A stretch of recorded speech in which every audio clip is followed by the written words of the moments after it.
Sa sports, hindi na pinakawalan ng Lady Bulldogs ang standout volleyball player sa palarong pambansa na si Rose Almendra Lejo.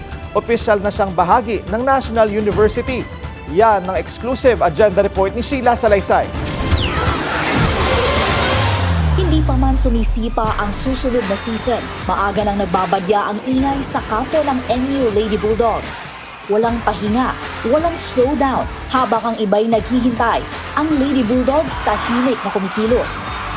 Mas pinapalalim ang bench, mas pinapatalas ang opensa.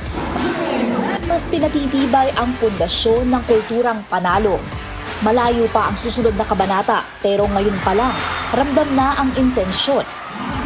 Hindi lang manatili sa itaas, kundi mas lalo pang mangibabaw. Isang malaking pangalan ng unti-unti nang nakikigel sa sistema.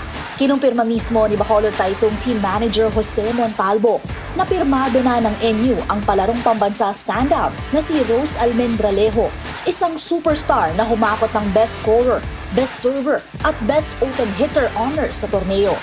Para kay Head Coach Regine Diego, higit pa sa hype ang nakikita niya kay Almendra Lejo. I think mas ready siyang maging Rose Almendra Lejo. Diba? Like, she can make her own name. So, yeah.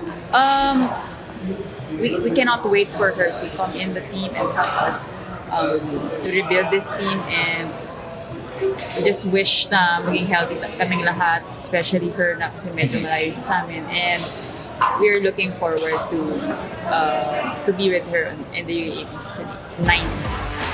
Sa pagpasok ng panibagong superstar tulad ni Almendra Lejo at sa patuloy na pag-angat ng core players gaya ni Sam Cantada at Vange Alonso, mas lalo nagiging malinaw. Ang NU Lady Bulldogs ay hindi lang susubukang depensahan ang corona. Naghahanda sila para sa mas matagal pang paghahari.